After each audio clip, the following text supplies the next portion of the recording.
It was a beautiful day, one of those crisp mornings that promises a perfect celebration. I had polished my shoes, donned my best suit, and even added a small boutonniere Karen insisted matched her sister Lisa's wedding theme. This was a big day for her family, and while I wasn't particularly close to Lisa, I was there to support Karen. When I arrived at the grand venue, a sprawling estate buzzing with guests dressed to impress, my excitement was tempered by a creeping unease. I was proud to stand beside Karen, even if her family treated me like an outsider more often than not. Today, I told myself, was about celebrating love. I approached the entrance confidently, nodding to the security guard at the door as I handed over my invitation. He glanced at it, then at me, and frowned. "Your name isn't on the list," he said flatly. I blinked. "That can't be right. I'm Thomas Reed. I'm Karen's husband." The guard's face didn't change. "I'm sorry, sir. I can't let you in. You'll need to step aside." At first, I thought it was a mistake. Maybe Karen had accidentally forgotten to confirm my attendance. Maybe it was some clerical error. But then I saw her, standing a few feet away with her mother, Vivian. They weren't rushing to explain the misunderstanding or vouch for me. Instead, they were laughing. The sight hit me harder than I expected. Karen, the woman I had promised to love and support, stood with a hand over her mouth, trying to stifle a giggle. Vivian didn't bother to hide her amusement, her head thrown back in a loud laugh. This wasn't a mistake. This was intentional. My throat tightened as I glanced at the other guests milling around, some watching the scene unfold. Whispers started to ripple through the crowd, and a few phones were raised, capturing this humiliating moment for posterity. I could feel my pulse in my ears, a dull roar drowning out the world around me. I wanted to shout, to demand an explanation, but I knew that would only give Karen and Vivian exactly what they wanted. More humiliation for me, their convenient scapegoat. So, I did the only thing I could. I straightened my shoulders, nodded to the security guard, and walked away. The drive home was a blur. My thoughts raced, replaying the moment over and over. How had it come to this? Karen and I weren't perfect, but I thought we were partners. Yet, this felt like something deeper. A deliberate attempt to degrade me, to show me that in her world, I was expendable. I parked the car and sat in silence, staring at the dashboard. My reflection in the rearview mirror looked foreign, stoic on the outside, but beneath that calm facade, a storm was brewing. I had been ignored before, brushed aside at family gatherings, and treated like an accessory at social events. But this was different. This was public, calculated, and cruel. Later that evening, Karen came home, the faint scent of champagne and roses clinging to her. She didn't seem surprised to see me sitting on the couch. "You didn't stay for the ceremony?" she asked, feigning innocence. I looked at her, searching for any sign of remorse, but all I saw was indifference. "You knew I wasn't on the list," I said evenly. She shrugged, her tone dismissive. "Mom thought it would be best to keep things simple. Lisa wanted an exclusive guest list. You understand, right?" I didn't respond. What was there to say? That night, as Karen slept soundly beside me, I lay awake, staring at the ceiling. The laughter, the whispers, the humiliation. It all replayed in my mind like a cruel loop. Something had shifted. This wasn't just about the wedding. It was about respect. Respect I realized Karen and her family had never truly given me. I promised myself that I wouldn't forget this moment. It wasn't just a rejection from a wedding. It was a rejection of me as a person, as a partner. And while I didn't know it yet, this was the beginning of the end. The days after Lisa's wedding were a haze of frustration and reflection. The humiliation I endured at the hands of Karen and her mother, Vivian, replayed in my mind constantly. But instead of an apology, Karen carried on as though nothing had happened. In fact, it seemed like the wedding had only added fuel to her social media frenzy. My wife was obsessed with curating an image of perfection, a glamorous, enviable lifestyle that was far removed from reality. Karen's days were consumed with uploading perfectly staged photos, showcasing high-end restaurants, designer clothes, and luxury events. Meanwhile, I was working long hours as a project manager, building a stable, honest career. I didn't mind that Karen came from a wealthier background or that her family enjoyed luxuries I never could. What stung was her complete disregard for the sacrifices I made to support her lifestyle. I'd often come home from work to find her lounging in the living room, scrolling through her phone, her laptop open with online shopping tabs. Packages arrived daily, each one containing something new and expensive: shoes, handbags, jewelry. I'd ask, "How was your day?" She'd wave me off, barely looking up. "Fine." Lisa and I went shopping. Every conversation felt like a transaction, devoid of any real connection. One night, while I was reviewing project reports in my home office, I overheard Karen talking to her mother on the phone.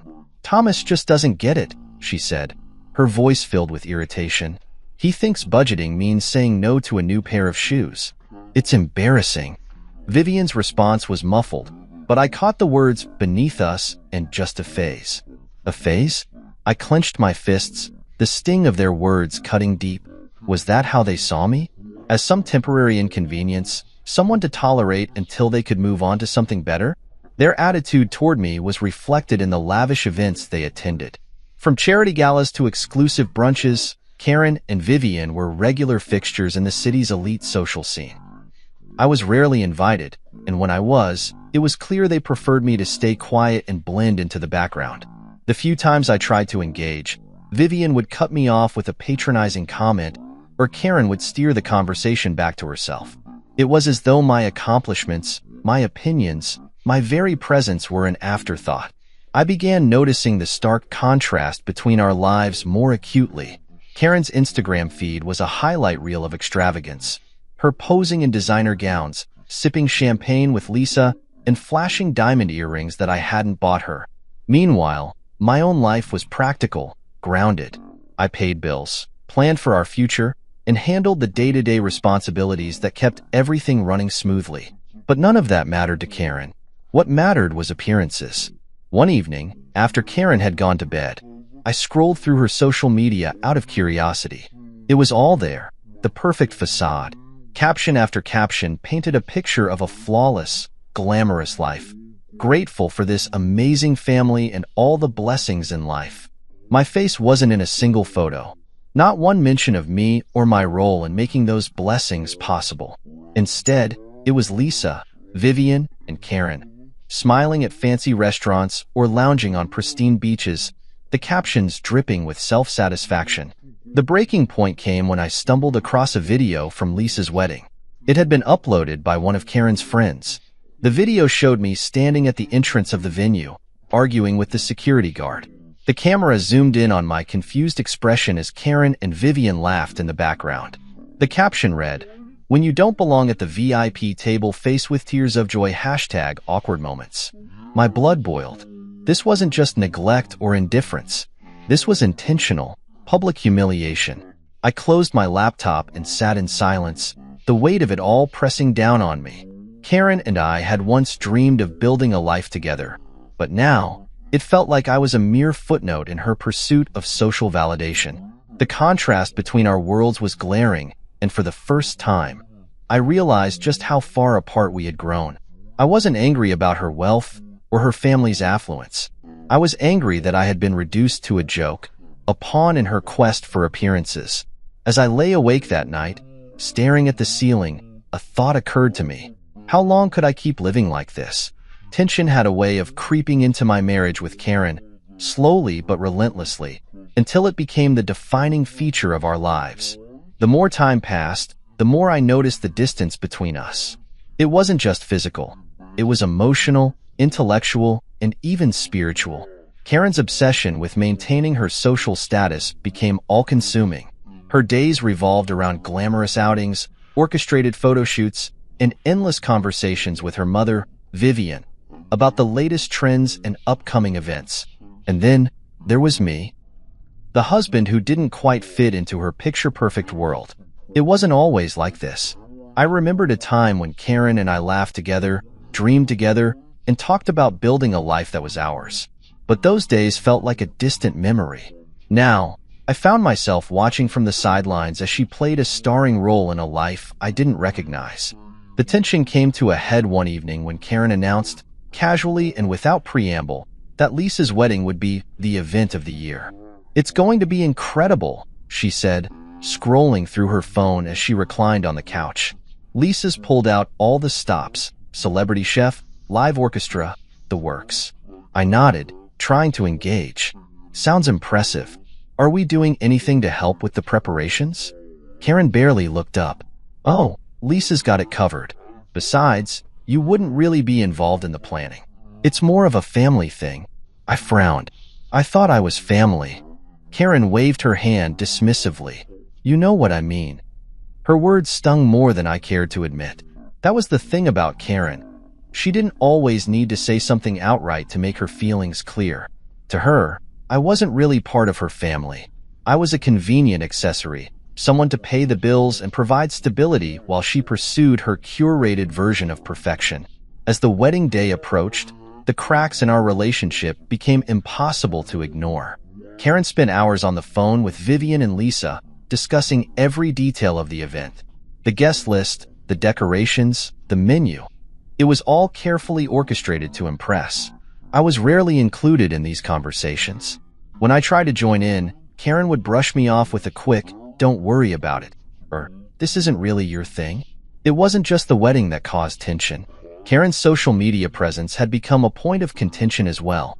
One evening, I glanced at her phone as she posted yet another picture of herself in a designer dress. The caption read, "Grateful for this fabulous life and the amazing people who make it possible." Amazing people? I couldn't help but wonder if I even made the list. The distance between us grew wider with each passing day. Conversations became strained, our shared laughter a distant memory. I felt like I was living with a stranger, someone more concerned with likes and comments than the man she had married. The final straw came during a family dinner a week before the wedding. Vivian was holding court, as usual, regaling everyone with tales of Lisa's extravagant plans. "This wedding is going to be talked about for years," she said with a self-satisfied smile. "It's a real family affair." I raised an eyebrow. "Doesn't seem like I've been involved much in this family affair." The table went silent for a moment before Vivian laughed. "Oh, Thomas, don't take it personally. This is Lisa's day. You're more of a behind-the-scenes kind of guy." "Behind the scenes?" Karen chuckled along with her mother, and I felt my stomach twist. It wasn't just what they said. It was the way they said it, as though I didn't belong. That night, Karen and I argued for the first time in months. "Why do you let them treat me like this?" I demanded, my voice shaking with frustration. "Like what?" Karen shot back. "They don't mean anything by it. You're just overreacting." "Overreacting?" I said, incredulous. "Karen, I'm your husband. I should feel like I'm part of your life, not some outsider." She sighed, exasperated. "You're making this into a bigger deal than it needs to be. Can't you just let it go?" Let it go. I didn't say anything else that night. What was the point? Karen had made it clear where her priorities lay, and I wasn't one of them.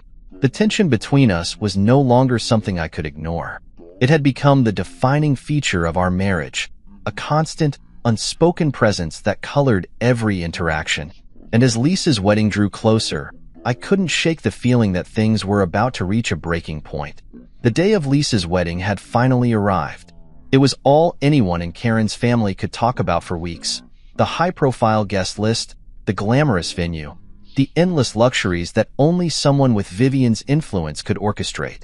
For Karen, this was more than a family celebration. It was a chance to flaunt her status, to step into the spotlight and bask in the admiration of the elite. For me, it was something entirely different. I dressed carefully that morning, pulling on the tailored suit Karen had picked out for me months earlier. The memory stung now, as I realized it was more about how I'd look in photos than any actual consideration for me. Karen was already gone by the time I finished getting ready. She left early to help Lisa with last-minute preparations, though help likely meant sipping champagne and posing for pre-ceremony pictures. I followed behind in my car, my nerves building with each mile. After the tension of the past few weeks, I hoped that being present at the wedding might help bridge the growing gap between Karen and me. When I arrived at the venue, it was every bit as opulent as expected. A sprawling estate with manicured gardens, fountains glistening in the sunlight, and valets darting between luxury cars. Guests in designer dresses and tailored suits milled about, their laughter and chatter filling the air.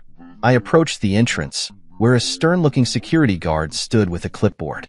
"Name?" he asked curtly. "Thomas Reed," I replied, offering a polite smile. The guard scanned his list, his brow furrowing. "You're not on here." For a moment, I thought he must have made a mistake. "That can't be right," I said. "I'm Karen's husband. I was invited." The guard's expression didn't change. "Your name isn't on the list. I can't let you in." I glanced around, searching for Karen or anyone who might vouch for me. That's when I saw them. Karen and Vivian standing a few yards away, watching the exchange with thinly veiled amusement. Karen turned to her mother and said something, and they both laughed. My stomach dropped. This wasn't a mistake. This was intentional. I tried to reason with the guard one last time. "Please, can you check again? This has to be an error." But his tone remained firm. "I'm sorry, sir. You need to step aside." As I moved away from the entrance, the reality of the situation hit me like a punch to the gut. Karen and Vivian had orchestrated this humiliation, reducing me to a spectacle for their amusement. To make matters worse, I noticed several guests looking in my direction, their whispers and sidelong glances making my humiliation complete. My phone buzzed in my pocket, a notification from social media, curious and dreading it at the same time. I opened the app to find a live stream. The video was clear. Me standing awkwardly at the entrance, the guard denying me entry, and Karen in the background, laughing. The caption read, "When you don't make the VIP list. Face with tears of joy #awkward husband moments." My heart raced as I stared at the screen, my face heating with anger and shame.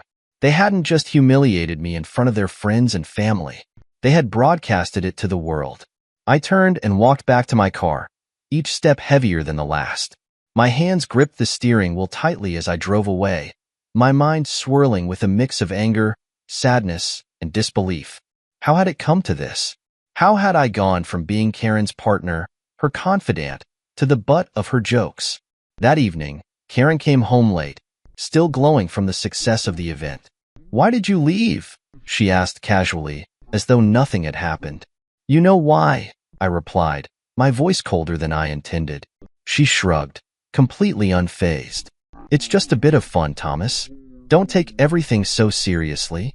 I stared at her, searching for some trace of guilt or remorse, but there was none. She didn't care. Not about the humiliation, not about my feelings, not about us. That night, I lay awake, replaying the day's events in my mind. The laughter, the whispers, the live stream. It all felt like a cruel joke at my expense. But more than that, it felt like a turning point. This wasn't just about the wedding. It was about respect, or rather, the lack of it. Karen and her family had shown me exactly how they saw me, and it was a truth I couldn't ignore. I didn't know what the future held, but one thing was certain. Something had to change. The morning after the wedding humiliation, I woke up to the relentless buzzing of my phone.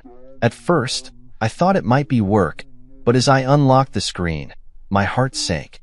Social media notifications flooded in, tags, comments, and messages, all stemming from that live stream.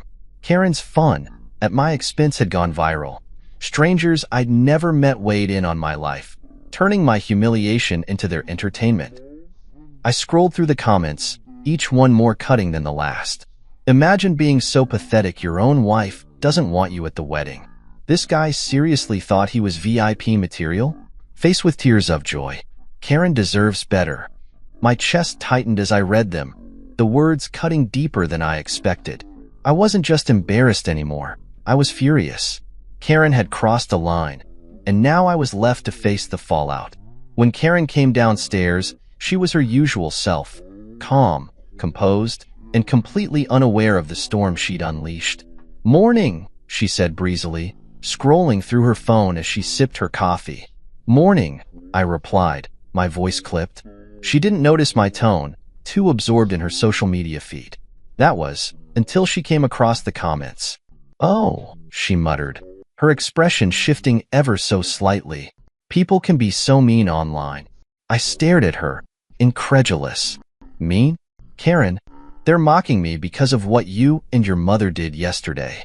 She looked up, feigning innocence. What are you talking about? The live stream, the comments, the whole scene you orchestrated at the wedding, I said, my voice rising. Do you even realize how humiliating that was for me? Karen rolled her eyes. Oh, come on, Thomas. It was a joke. People are just overreacting. A joke? I repeated, my anger boiling over. You publicly humiliated your husband. How is that a joke? Karen sighed, clearly annoyed. You're being dramatic. If you can't handle a little harmless fun, that's on you. I clenched my fists, struggling to keep my composure. It was clear Karen didn't see, or didn't care about, the damage she had done. Harmless fun, I said, my voice steady but cold. You've turned me into a joke, Karen, and now I'm the one who has to deal with the fallout. She didn't respond, instead turning back to her phone. The backlash wasn't limited to strangers online. At work, my colleagues tiptoed around me, their awkward smiles and hushed whispers confirming they'd seen the video.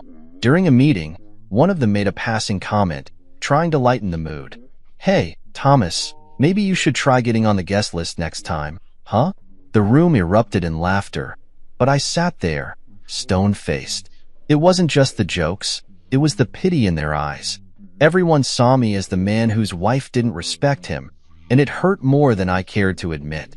At home, things weren't any better. Karen continued to post her curated version of life online, ignoring the growing tension between us. She acted as though nothing had happened, brushing off any attempt I made to address the situation. But the worst part was the silence from her family. Vivian, who had been so vocal in orchestrating the wedding, had nothing to say about the fallout. It was as though they had washed their hands of me entirely. As the days passed, the online harassment only intensified. Karen's followers latched onto the narrative she had created, painting me as the unworthy husband who didn't belong in her glamorous world. I started receiving private messages, some taunting, others offering unsolicited advice. Maybe you should step up your game if you want to keep a woman like Karen. She deserves someone who can match her lifestyle. Each message was a reminder of how far things had spiraled out of control. One evening, as I sat alone in the living room, scrolling through the relentless barrage of comments, I realized something had to change. Karen's disregard for my feelings wasn't just a problem. It was the problem. For years, I had put up with her family's condescension and her obsession with appearances, convincing myself it would get better. But this wasn't something I could fix. Karen didn't respect me, and without respect, there was nothing left to salvage. The next morning, I made a decision. When Karen came downstairs, I handed her the laptop, opened to a page full of comments from her followers. Read these, I said, my tone firm. She glanced at the screen, her expression unreadable. This is what your harmless fun has done, I continued. You've made me a target, Karen. And for what? To entertain your audience? She looked at me, for once at a loss for words. I'm done, I said simply. I won't be part of this anymore. I left the house that day with a sense of clarity I hadn't felt in years. For the first time, I realized I didn't need Karen's approval, or her family's, for validation. The backlash had been painful, but it had also been eye-opening.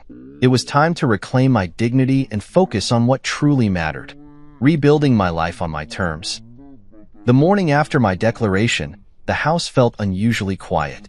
Karen hadn't said much when I walked out the door the previous day, and I suspected she was still trying to process the situation. For once, I didn't care what she thought. My mind was focused on one thing, moving forward without her chaos weighing me down. But just as I was settling into the idea of reclaiming my peace, everything began to unravel, for Karen and her family. It started with a knock on my office door during lunch. Jeff, one of my coworkers, peeked in with a hesitant expression. Hey, Thomas, have you seen this? He asked, sliding his phone across the desk. I looked down to see an article on a local gossip blog.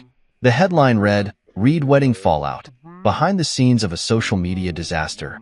My stomach twisted as I skimmed the article. It wasn't just about the wedding. It was a full expose on Karen's family, detailing their superficiality and the facade they had built over the years.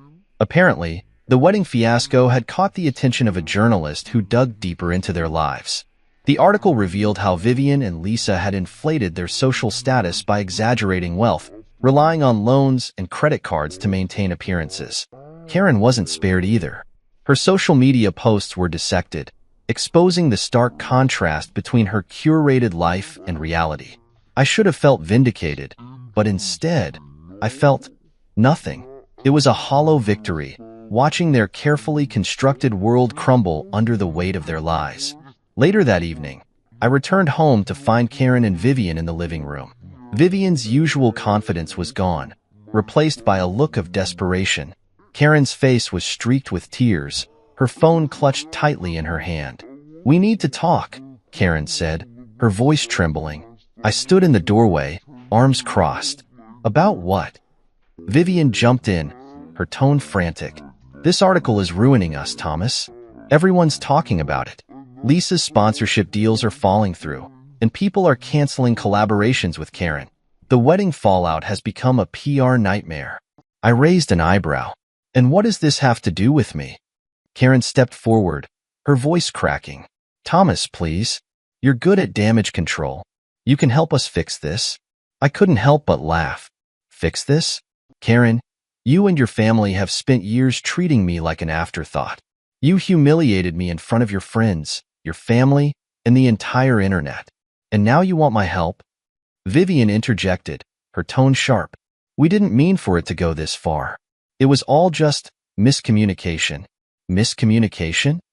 I repeated, my voice rising. "You orchestrated my public humiliation. That wasn't a miscommunication. It was deliberate." Karen broke down, tears streaming down her face. "I made a mistake, okay? I didn't think it would end like this. I didn't think." "You didn't think," I interrupted. "That's the problem, Karen. You never thought about how your actions would affect me. And now that your perfect little world is falling apart, you expect me to clean up your mess." She opened her mouth to respond but stopped, realizing there was nothing she could say to justify her actions. The fallout extended beyond their social circles. Vivian revealed that creditors were calling, demanding repayment for the loans used to fund Lisa's extravagant wedding. The vendors were threatening lawsuits after not receiving full payment. "Thomas," Vivian pleaded, "you have connections. You could talk to them, negotiate something." I shook my head. "No, Vivian. You and your family made this mess, and you'll have to deal with the consequences. I'm done being the person you walk all over whenever it's convenient." The desperation in the room was palpable. Karen looked at me, her expression a mix of regret and helplessness. "I'll do better," she said softly. "I'll make this right. Please, just don't give up on us." I stared at her, searching for sincerity in her words. But all I saw was someone grasping at straws, trying to salvage a life that had already fallen apart. "I gave you everything, Karen," I said, my voice steady. "My support, my loyalty, my love. And you threw it all away. I'm not giving up on us. You already did." That night, I packed a small bag and left the house. I didn't slam the door or make a scene. I simply walked away, leaving Karen and Vivian to deal with the wreckage they had created. As I drove to a hotel, I felt an overwhelming sense of relief. For the first time in years, I wasn't weighed down by their expectations or their toxic behavior. The fallout from the wedding had exposed the truth about Karen and her family, and it was clear they were more concerned with saving face than making amends. But I wasn't their scapegoat anymore. I thought I had seen the worst of it. The humiliation at the wedding, the social media fallout, and Karen's hollow apologies were enough to make me believe that nothing else could shock me. But as I moved forward, trying to put distance between myself and her family's chaos, I stumbled upon truths that made everything I'd endured seem like the tip of the iceberg. It started with an unexpected phone call. "Thomas," a voice said hesitantly, "this is Melissa, Lisa's former event planner." I frowned. "Former?" "Yes," she sighed. "I resigned after the wedding fiasco, but I wanted to reach out because, well, you deserve to know what really went on behind the scenes." I gripped the phone tighter. "Go on." Melissa proceeded to unravel a tangled web of deceit and manipulation. She told me about the lavish expenses for Lisa's wedding, expenses that Karen and Vivian had justified as necessary to maintain their image. But what struck me most was how these expenses were funded. The money didn't come from Vivian, Melissa revealed. Karen borrowed against your joint accounts. She didn't tell you? My stomach churned. Karen had drained our savings to fund a spectacle that I wasn't even allowed to attend. The more Melissa shared, the clearer the picture became. Karen and Vivian had been living beyond their means for years, using loans, credit cards, and shady financial maneuvers to maintain their illusion of wealth. But what really made my blood boil was Melissa's next revelation. I overheard something during the wedding preparations, she said, her voice hesitant. Karen and Vivian were laughing about you. They said you were too simple to understand how money worked and that you'd never notice if they used your funds. Her words hit me like a freight train. That evening, I returned to the house, not to reconcile, but to confront Karen and demand answers. She was sitting in the living room, scrolling through her phone as if nothing had happened. Vivian wasn't there, and for that, I was grateful. We need to talk, I said, my voice cold. Karen looked up, surprised by my tone. What's wrong now? I threw the bank statements on the table in front of her. Care to explain this? She glanced at the papers, her face paling as realization set in. Thomas, I can. Don't, I snapped. Don't lie to me. Melissa already told me everything. You drained our accounts to fund your sister's wedding, and you thought I wouldn't notice? Karen's mouth opened and closed like a fish gasping for air. It wasn't like that, she stammered. We were going to pay it back. You know how important appearances are to my family. Appearances? I said, incredulous. You sacrificed our future for appearances? Do you even hear yourself? She stood, her voice rising. You don't understand what it's like, Thomas. My family has expectations, and I had to meet them. You've always been content with your modest life, but I couldn't live like that. Her words stung, but they also confirmed what I had suspected for years. Karen didn't see me as an equal partner. To her, I was a means to an end, a convenient provider who could be discarded when I no longer served her purpose. You used me, I said quietly. Not just my money, but my trust, my love, everything. And for what? To impress people who don't even care about you? Karen's composure cracked. Tears welled in her eyes, but I didn't feel any sympathy. The final blow came when I confronted her about the live stream and her mother's involvement. Was humiliating me at the wedding part of your grand plan too? I demanded. She hesitated, which was all the confirmation I needed. It wasn't personal, she said weakly. It was just fun. People like that kind of drama. I shook my head in disbelief. You humiliated your husband for social media clout. Do you even hear how ridiculous that sounds? Karen broke down, sobbing. I didn't mean for things to get this bad. I was just trying to keep up, to make things work. Her tears might have moved me once, but not anymore. I don't care about your excuses, Karen, I said firmly. You betrayed me, and you betrayed this marriage. There's nothing left to salvage. She looked up at me, desperation etched on her face. So that's it? You're just giving up? No, I said, my voice steady. You gave up on us the moment you chose your family's image over our relationship. I'm just accepting it. I packed the last of my things that night, determined not to look back. As I drove away, I felt a strange mix of emotions. Anger, sadness, relief. The betrayal had cut deep, but it had also given me clarity. Karen's actions had shown me who she truly was, and I refused to let her drag me down any further. It was time to start over, free from her lies and manipulation. It was almost a week after I left when Karen reached out to me. The silence had been deafening on her end. No texts, no calls, until my phone buzzed with her name on the screen. For a moment, I considered ignoring it, but something in me decided to pick up. Her voice was soft, almost hesitant. Thomas, can we talk? I sighed, leaning back in my chair. What do you want, Karen? She hesitated. I want to apologize. For everything. Part of me wanted to hang up right there, to shield myself from whatever manipulative tactics she might use next. But the other part of me, perhaps the part that once loved her deeply, wanted to hear what she had to say. Go on, I said curtly. I messed up, she began. I let my family's expectations get in the way of what really mattered. I hurt you, Thomas, and I don't even know how to begin making it right. Her voice cracked, and for a brief second, I thought she might actually be sincere.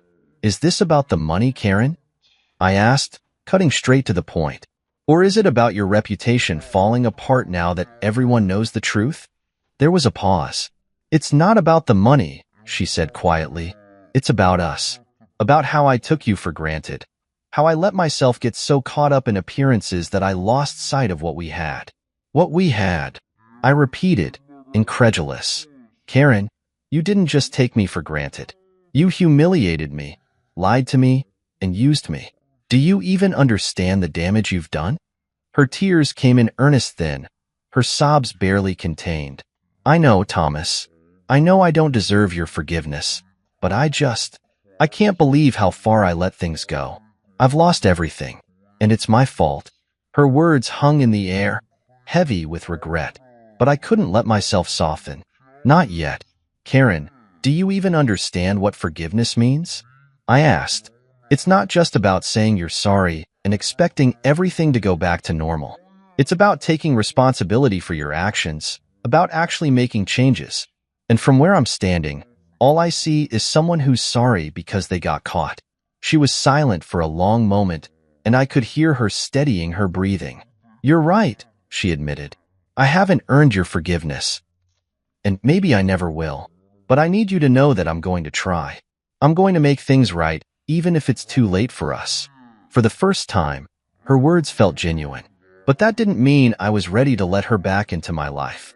Karen, I said, my tone softening slightly, I appreciate the apology. I really do. But you need to understand that this isn't something you can fix with words. You broke my trust, and that's not something I can easily get back. I know, she whispered. I just wanted you to know that I'm sorry. For everything. I sighed, feeling a twinge of sadness despite my resolve. I hope you mean that, Karen. I really do. But forgiveness doesn't mean going back to the way things were. It means moving forward, separately. After I ended the call, I sat in silence, reflecting on everything that had led to this point. Karen's apology had felt sincere, but sincerity wasn't enough. She had made her choices, and now she had to live with the consequences. For me, the apology wasn't closure. It was confirmation that walking away had been the right decision. That night, I slept more peacefully than I had in months. Karen's apology, while appreciated, didn't change the fact that I had a new life to build. A life free from manipulation, humiliation, and toxic relationships. And for the first time in a long time, I felt hopeful about the future.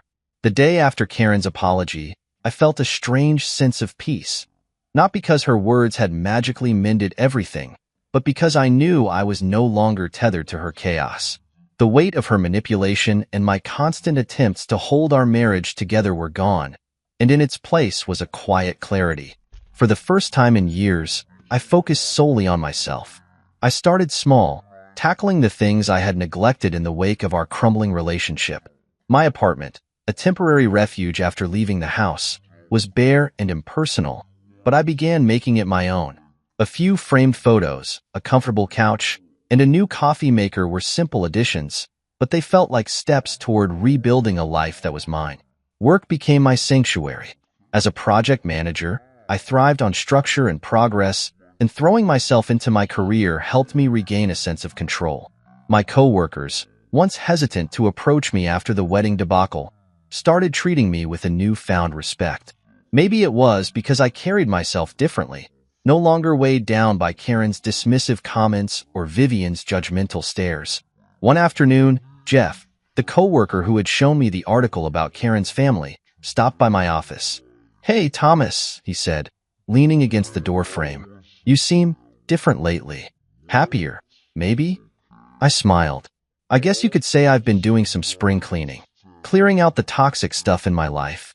Jeff nodded, grinning. "Good for you, man. You deserve it." His words, though simple, resonated. For so long, I had felt like I was drowning in a sea of other people's expectations. Now, I was finally breathing again. I also began reconnecting with old friends, people I had lost touch with during my marriage. Karen had always discouraged me from maintaining those relationships, dismissing my friends as too ordinary for her taste. One evening, I met up with an old college buddy, Marcus, at a local bar. "You look good, man," Marcus said, clapping me on the shoulder. "Better than the last time I saw you." "Thanks," I replied, sipping my beer. "It's amazing what leaving a toxic situation can do for your sanity." Marcus chuckled. "Well, here's to new beginnings." We raised our glasses, the clink of the toast feeling like a symbolic moment. As the weeks turned into months, I noticed more changes, not just in my surroundings, but in myself. I started running again, something I hadn't done since Karen dismissed it as a hobby for people who can't afford gym memberships. The rhythmic pounding of my feet on the pavement became a form of therapy, a way to process everything I had been through. I also rediscovered my love for photography, dusting off my old camera and venturing out to capture sunsets, cityscapes, and candid moments of life around me.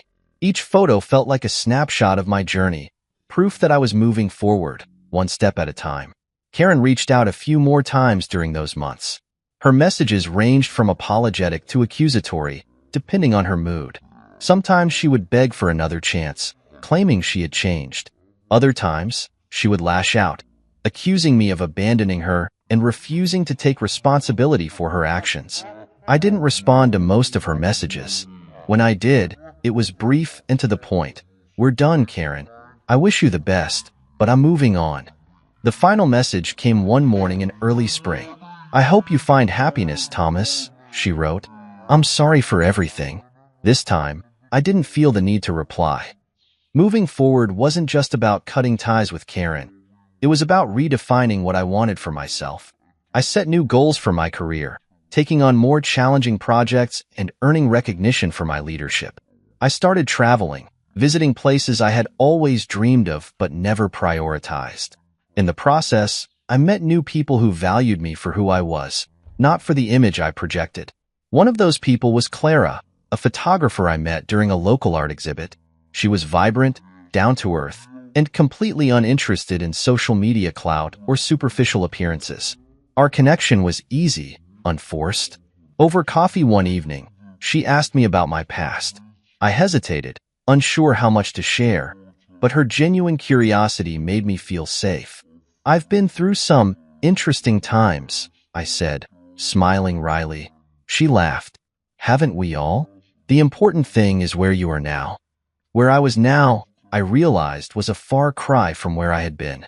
That night, as I stood on my apartment balcony, looking out at the city lights, I felt a sense of contentment I hadn't experienced in years. Karen and her family had once dominated my life, their expectations and judgments shaping every decision I made. But now, they were just a chapter in my story, a chapter that had taught me valuable lessons about self-worth and resilience. Moving forward didn't mean forgetting the past. It meant learning from it, growing stronger because of it, and using those lessons to build a future that was truly mine. Months had passed since I walked away from Karen and the life we had built, or rather, the life I had sacrificed to maintain while she focused on appearances. In that time, I had discovered a sense of freedom and peace that felt almost foreign after years of living under the shadow of her family's expectations. This wasn't just a new chapter. It was an entirely new book. My days were no longer filled with the tension of trying to measure up to someone else's version of success. Instead, I woke up each morning with a sense of purpose that came from pursuing things that genuinely mattered to me.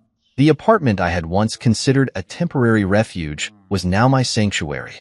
I had filled it with pieces of myself, photos from my travels, mementos from new experiences, and the kind of cozy, lived-in charm that Karen would have deemed ordinary. For the first time, I felt like I was truly home. My career was thriving as well. Without the constant distractions and emotional drain of my marriage, I had thrown myself into my work, taking on ambitious projects that showcased my abilities. One particular project, a community development initiative I had spearheaded, earned me recognition from local leaders and opened doors to opportunities one hadn't dared dream of before. It wasn't just about professional success, though. It was about proving to myself that I was capable of greatness, regardless of what Karen or her family had thought of me. Then there was Clara. Our friendship had grown naturally over the months, evolving into something I hadn't expected but deeply appreciated. She had a way of seeing the world, and me, that felt refreshing and real. She didn't care about my past failures or the scars left by my marriage. To her, I was just Thomas, a man rediscovering himself, learning to laugh again, and finding joy in the simple things. One evening, as we walked along the waterfront, Clara turned to me and said, "You seem lighter these days. Happier." I smiled, feeling the truth of her words. "I think I finally am." Karen had reached out a few more times since her final apology, but I never responded. It wasn't out of anger or bitterness. I had simply moved on. Forgiveness didn't mean reconciliation, and closure didn't require a conversation. I had given her enough of my time, my energy, and my heart. It was time to reserve those things for myself and the people who truly valued them. One afternoon, I found myself scrolling through an online article about Lisa's wedding fallout. The headline read, "The Rise and Fall of Social Media's Perfect Family." It was a thorough exposé detailing the financial ruin, reputational damage, and personal struggles that had followed the wedding debacle. Karen's name was mentioned briefly, her image reduced to a footnote in her family's public implosion.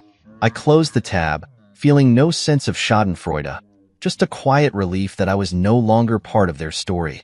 The true turning point came on a sunny Saturday morning. I was sitting on my balcony, sipping coffee and flipping through a travel magazine, when a thought struck me. I was free. Truly, completely free. I could go anywhere, do anything, and build a life that was entirely my own. That realization was both exhilarating and humbling. Over the next few weeks, I began planning a trip, a journey that would take me to places I had always dreamed of visiting but never prioritized. Clara, ever the adventurer, offered to join me for part of it, and I eagerly accepted.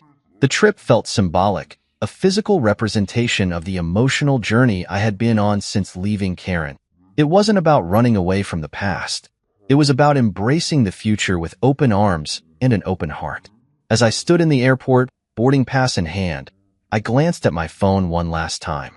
There were no messages from Karen, no lingering ties to the life I had left behind. I smiled, slipping the phone into my pocket and stepping onto the plane. The journey ahead was mine to define, filled with possibilities, growth, and the kind of happiness that comes from living authentically. Karen had once said I wasn't enough, but I knew better now. I was more than enough, and I didn't need anyone else to validate that.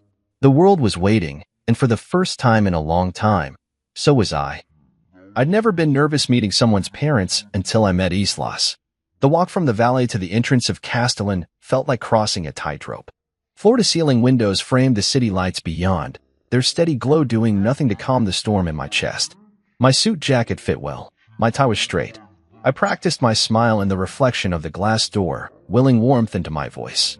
Isla offered her hand and whispered, "You've got this." Her confidence should have steadied me, but as her father's car eased away, I realized it was her world I was about to enter, and I didn't even know the beginning of the rules. They led me to a private dining room reserved for high-stakes meetings and corporate negotiations. The mahogany table gleamed under soft pendant lights, glassware aligned like a row of sentinels. A waiter in a crisp tuxedo poured champagne into flutes that caught the light and refracted a promise of celebration, a promise I was already doubting. Across from me, Isla's parents sat as though sculpted from marble and silk. Roland Mercer's tailored suit fit like armor, his gaze measured, unflinching. Marianne, seated beside him, offered me a polite smile that didn't reach her tired eyes. I swallowed. My ring felt heavy in its box under my jacket pocket. We exchanged pleasantries, school, work, memories of how Isla and I met. Every answer felt rehearsed. I talked about my consulting firm's latest project, trying to sound successful enough but not threatening. Roland nodded once, curtly. He asked about my family, where they lived, what they did. I spoke about my parents' small business, how my sister taught kindergarten. I smiled as I spoke, recalling happy memories. But with every word, I sensed his amusement grow, like a wave gathering strength behind my back, ready to crash. The first course arrived, scallops nestled on a smear of cauliflower puree, delicate and white. I took one bite and forced another smile. The conversation shifted to future plans, children, house, traditions. I imagined talking about my dream home, a modest house I'd renovate for Isla. Instead, I feigned agreement and nibbled at artisan bread. The waiter topped up my glass. The champagne's sweetness turned sour on my tongue. Then came the joke. Roland leaned back, steepling his fingers. "So, Julian," he said, voice low and mocking, "what do you plan to do when the bank account runs dry? Or is that when you plan to bounce?" His words landed like stones, each syllable resonating across the table. He spoke as though he knew me better than I knew myself. My chest tightened. I glanced at Isla. She laughed. Not politely. Not that nervous chuckle I might have forgiven. It was a full-throated laugh that wrapped around his words and made them stick in my throat. Her eyes sparkled with amusement, as though I'd done something worthy of ridicule, as though I'd earned my place as the butt of a joke. My ring finger tingled. I could almost feel the weight of expectation shifting from my hand to the table. I took a breath, looked at the ring on her hand, and felt my reflection shatter. Time slowed. I saw the silver band catch the light, felt the hollow bloom of betrayal in my chest. My mind raced through every moment of our engagement. The night I surprised her on the rooftop with fairy lights, the way she pressed her cheek to mine as the skyline kissed the horizon, the promise we whispered to each other under stars. All those moments multiplied in that second, collapsing into a single, undeniable truth. This life wasn't ours. It belonged to a family that would never see me as more than an accessory. I stood up. The room hushed. The waiters froze. My chair scraped the floor, and I felt every eye turn to me. I didn't know what I would say, but the ring left my finger before words formed. I placed it beside her wine glass, its crimson liquid rippling, as though startled by my movement. I felt the cool metal slide across the table's surface and come to rest, a fragile emblem of everything undone. I looked at Isla one last time. Her smile faltered, confusion flickering across her features. There was fear there, maybe pity. I wondered if she realized in that moment how deep the cut went. But she didn't move to stop me. She didn't reach out. She only watched as I turned away. I walked out. No scene, no shouting. Just the soft click of my shoes on the marble floor, each step sounding a finale to a dream I'd once believed in. The door closed behind me, sealing the laughter and the luxury and the lie. Outside, the cool night air wrapped me like a cloak, bracing me for a silence I'd never known could feel so loud. Standing under the street lamp, I closed my eyes and let the city hum around me. The future lay ahead, unwritten, uncertain. But for the first time in a long time, I felt something stronger than fear, relief. The joke had ended everything I thought I wanted. Now, I could discover what I truly needed. I didn't go back to our condo that night. Instead, I checked into the Grand Meridian Hotel under a false name, carrying only a duffel bag and the hollow weight of betrayal. The lobby clock read midnight when I handed over my credit card, the clerk's practiced smile failing to reach his eyes as he asked for an ID I didn't have. Upstairs, I unlocked the door to room 712 and flicked on the overhead light, the brightness stabbing at my temples. I dropped my bag by the bed, kicked off my shoes, and sank into the plush mattress, staring at the ceiling as the shadows of the chandelier's crystal prisms danced above me like mocking specters. Sleep drifted in fragments. I dreamed of laughter, hollow, echoing laughter that grew louder with each replay. I saw Isla's face twisting into amusement at my expense, her eyes bright with derision. I felt my chest tighten as I tried to speak, but the joke was always on me, my voice swallowed by a tide of champagne and contempt. I woke gasping, cold sweat plastering my hair to my forehead. When I reached for my phone, the screen was streaked with fingerprints and dozens of missed notifications. Messages piled up in a digital avalanche, Isla asking if I was okay, her mother imploring me to forgive, friends feigning concern, each text an echo of the same question: what happened? They hadn't heard her father call me a gold digger or witnessed the ease with which she sold me out. They only saw the aftermath, the void I'd left in my place. I stared at her name blinking at the top of the screen and considered deleting everything. But I didn't. Instead, I switched the phone to Do Not Disturb, silence the world. Morning came too soon. I sat on the edge of the unmade bed, running my hands through my hair, willing the events of last night into unreality. A pot of lukewarm coffee sat on the bedside table. I took a shallow sip and grimaced. My stomach churned.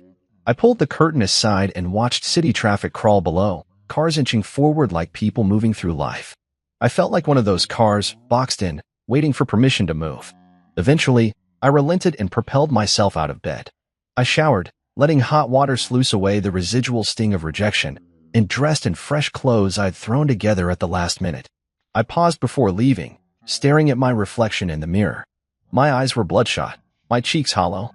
I looked like a man who'd lost more than a relationship. I looked like someone who had lost himself. The elevator ride down was silent except for the soft hum of machinery. On the street, I hailed a cab without looking back. I gave the driver the address of my favorite coffee shop, a no-frills place that felt like home. When I sat down at a window table, I ordered a double espresso and an everything bagel.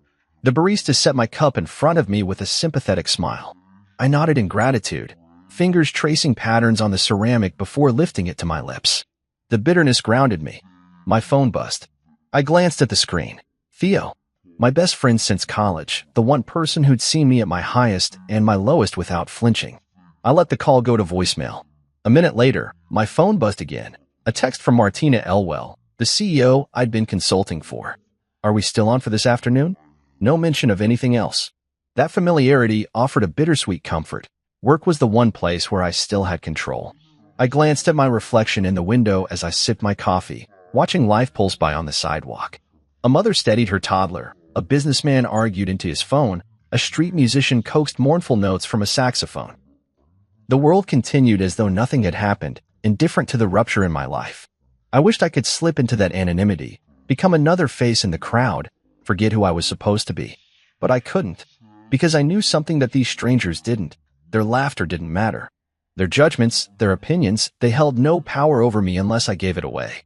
And in that moment, as the steam curled from my cup and the city roared outside, I decided I wouldn't. I retrieved my phone, scrolling through the voicemails and messages. Theo's frantic voice poured through the speaker. Julian, man, where are you? I've been calling you all night. Isla texted me, said you left. Look, if I was you, I'd call her back. I mean, she's your fiancée. His tone was tentative, afraid to push too hard. I listened without interrupting. When he finished, I chewed on my lower lip and typed a simple reply. Call me later. One by one, I cleared the rest. Martina confirming our meeting, old college buddies checking in, even a notification from my bank about an overdraft alert. I deleted half the emails in my inbox until I could breathe. Then I slid my phone into my pocket and stood. The world outside the cafe felt enormous, brimming with opportunities I'd never noticed before. I realized that for the first time in months, maybe years, I was standing on my own. Later that afternoon, I met Martina in her office. She looked up from her desk, concern flickering in her eyes as I shook her hand. Everything okay? She asked. I gave a curt nod. Fine. I sat down and outlined the next steps for our project, focusing on product launch timelines and revenue forecasts. She watched me with an unreadable expression, then nodded and took notes. Work was familiar. Calculators, spreadsheets, strategy. It didn't require me to be someone's prop or punching bag.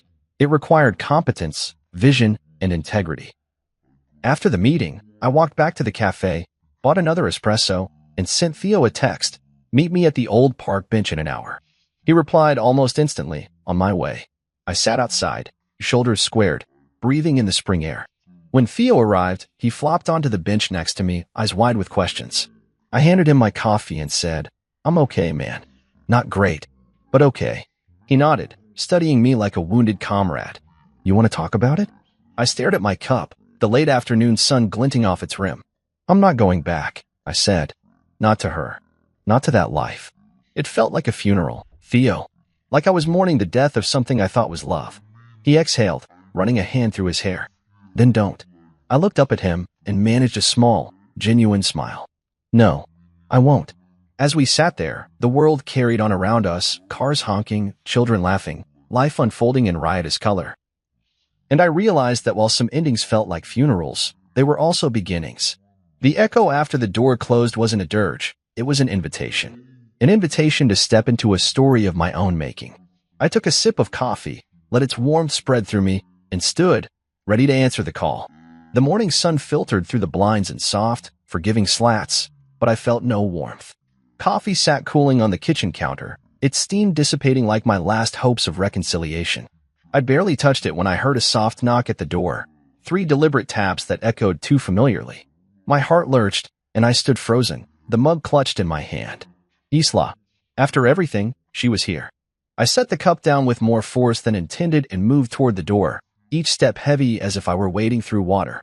Through the peephole, I saw her standing on the stoop, eyes rimmed red, hair slightly mussed around her face. She held a crumpled bouquet of daisies. Her favorite, wrapped in tissue paper. It was morning, but she'd come straight from home, not stopping to change or compose herself. My throat tightened. Part of me wanted to slam the door and leave her standing there. Part of me dreaded to see her pain. I opened the door without greeting.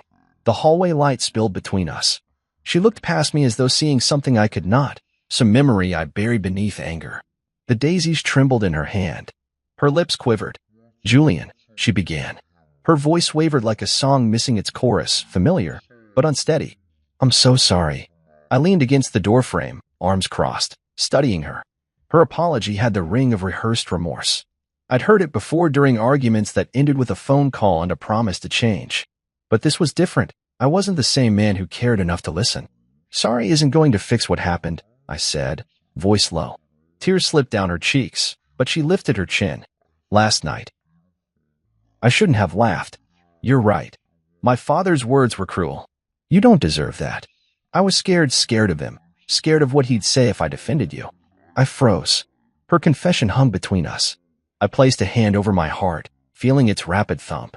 "You froze," I repeated. "You froze and chose silence. Silence that stung louder than any insult." She nodded, shoulders trembling. "I know. I wish I could take it back. I tried the second you walked out. I cried to my mom. I begged her to find you and tell you how much I love you." Her voice cracked, and she swallowed hard. But she wouldn't help. I shifted, the wood of the doorframe digging into my back. "Your mother," I echoed. "She sided with him?" Isla bit her lip. She said he was too proud to admit fault, that I needed to find the right moment, that it would pass. Her hand tightened around the daisies, petals crumpling. I waited. I thought if I waited long enough, you'd come back. If I could fix it myself, without pushing him too hard up. Without pushing him, I finished, astonished at the logic. "You mean without risking his approval?" Her eyes burned with regret. "I never thought he'd hurt you like that. I believed I could contain him." I closed my eyes. I remembered her gentle laughter on other occasions, moments when she bent to kiss my forehead, when she traced the outlines of my dreams on napkins at pizza joints. I remembered believing in her, in us. But now I felt that world crack into splinters. Is that all I was? Something to contain, to manage, to negotiate. My voice shook despite my efforts to keep it steady. She shook her head vigorously. "No, you were always more than that." She took a shaky step forward. "You're everything I ever wanted." But in that moment, I was someone else, someone afraid of losing my family. I stared at her, weighing her words.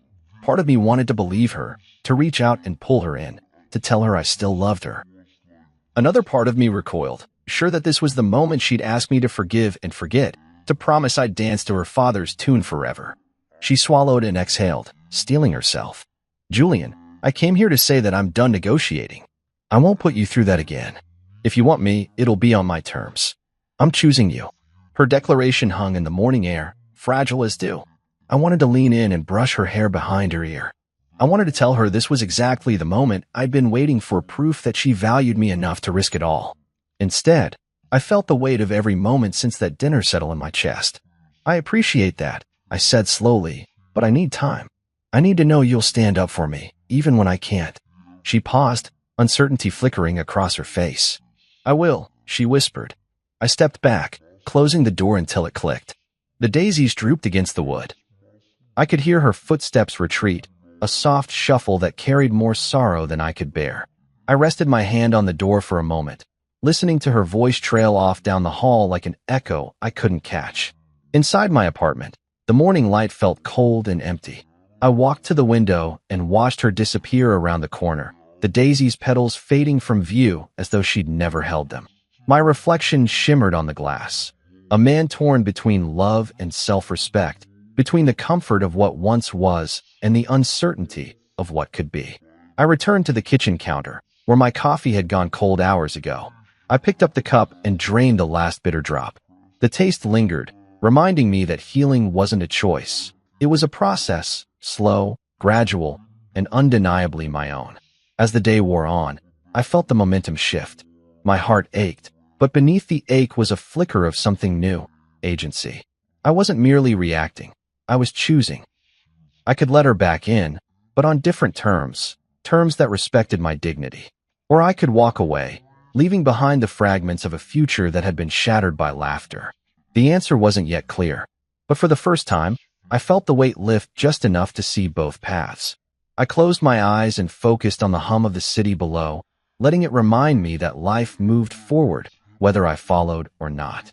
And in that sound, I heard the promise of possibilities waiting just beyond the door. 3 days after the conversation at my door, and 2 days after I'd sent those memories boxes off to storage, I settled into my home office's ergonomic chair, the afternoon sun slanting across my desk. I'd been easing back into routine, emails, client calls, strategy sessions framed by whiteboards scribbled with timelines and key performance indicators. Work felt safe, predictable, until my phone buzzed with a message that made my heart freeze. It was from Martina Elwell, the CEO of Vantage Technologies. I tapped open the notification and read, "Can we talk? Urgent." A knot tightened in my stomach as I clicked to call. The line rang twice before her voice, usually bright with enthusiasm, sounded low and measured. "Julian," she began, hesitating. "I just got off the phone with a Mr. Draper from Mercer and Company. He said he's reviewing my records to verify your personal financials, specifically your investment history and liquidity." Her tone was flat, as though delivering news of a mild plumbing emergency rather than an assault on my reputation. "What?" I forced surprise into my voice, though I'd known this was coming. My mind flashed back to Roland's predatory smirk at that dinner table, the way he'd tested my confidence in front of his daughter's fiancé. "He actually called you?" "Twice," Martina confirmed, exhaling with irritation. "He claimed it's standard due diligence before I hire any consultant with access to our funding rounds. But something felt off. He wanted bank statements, copies of my proof of funds letters, even my personal credit score report." I pressed my fingertips to my temples, feeling blood pulse there. Roland Mercer's firm, the very institution that spat me out as a joke, was weaponizing corporate protocols to undermine me. "Thank you for telling me," I said, standing to pace the length of the room. My suit jacket hung neatly on a hook. I hadn't bothered to put it back on. I ran a hand through my hair and tried to steady my voice. "I agree," she replied, her quiet confidence a bomb. "But I need you to walk me through this. Help me articulate to my board why these checks are unnecessary and why I trust you." I swallowed the urge to unload my frustration, to rail against Roland's duplicity. Instead, I nodded to myself, imagining she could see the gesture through the phone. "I'll send you a succinct statement outlining my credentials and the reason these inquiries are irrelevant. And I'll forward any relevant documentation preemptively, bank statements, proof of funds, the whole portfolio summary. That should cut off their leverage." "Thank you," Martina said. "I appreciate your help. I'll copy you on any further requests." She hung up, leaving me staring at the blank video call tile on my screen. A slow anger bubbled up, anger at Roland for orchestrating this, at Isla for sending me a token of love while her father moved in the shadows. It wasn't just an attempt to humiliate me socially. Now he aimed to strip away my professional standing. I opened a new document titled Statement of Financial Integrity and began typing. I outlined my consulting fees, bank references, audited financial statements, even a notarized letter from my accountant. I cross-referenced each figure, ensuring every I was dotted and every T crossed. This was more than damage control. It was armor, proof that I belonged in boardrooms, not just at dinner tables. By early evening, I'd sent the package to Martina, along with a brief note. "I'm sorry you had to involve yourself in this, but I appreciate your willingness to stand by me. Let me know if there's anything else you need." Clicking send felt like firing a shot across Mercer and Company's bow. I leaned back in my chair, feeling the tension drain from my shoulders in waves. That night, I didn't call Isla. I felt too exhausted by the fight. Instead, I poured a glass of neat bourbon and settled on the balcony, the city skyline a patchwork of lights and darkened windows.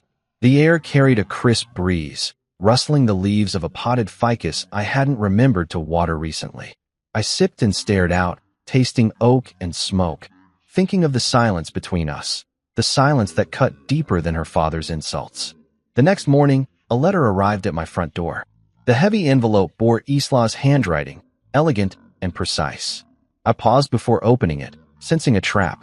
When I finally broke the seal, Inside were 5 photographs from our trip to Tuscany, vineyards at sunset, a bronze statue in a hilltop piazza, 2 smiling faces clinking glasses of Chianti. Beneath the photos was a sheet of stationery in her handwriting, a long paragraph apologizing, pleading, promising that we can still make it work if you'll only meet me halfway. She wrote about our shared dreams. A house by the lake, Sunday morning breakfasts, one day, maybe children of our own. I held the letter at arm's length and felt something odd. No fluttering of affection, no pang of regret. Just a flat, cold certainty that I was reading an echo of the past, not an invitation to the future. I traced the edge of one photo. Us under a cypress tree, golden light haloing our heads. The memory warmed my chest for a moment before dissolving like the sugar rim of that gelato I'd dribbled down my wrist.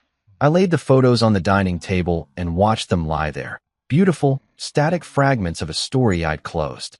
I realized that while Roland had attacked my finances, Isla's silence during that battle had been the deeper betrayal. She had known he might attempt something. She had known how harmful it could be, and yet she had done nothing until her own comfort beckoned her back. Her words in the letter rang hollow compared to the weight of her father's actions. I gathered the photographs and stationery into an envelope and wrote a single line on the front, "Returned, no longer applicable." I didn't stamp it. I left it on my desk, a quiet monument to a chapter one refused to continue. That afternoon, I called Martina. "Julian," she greeted me, concern-laced with gratitude. "They've received your documents and dropped the request. They said it was a clerical error."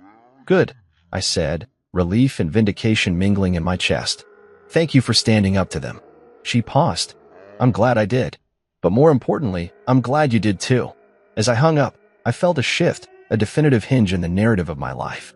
It wasn't about winning or losing.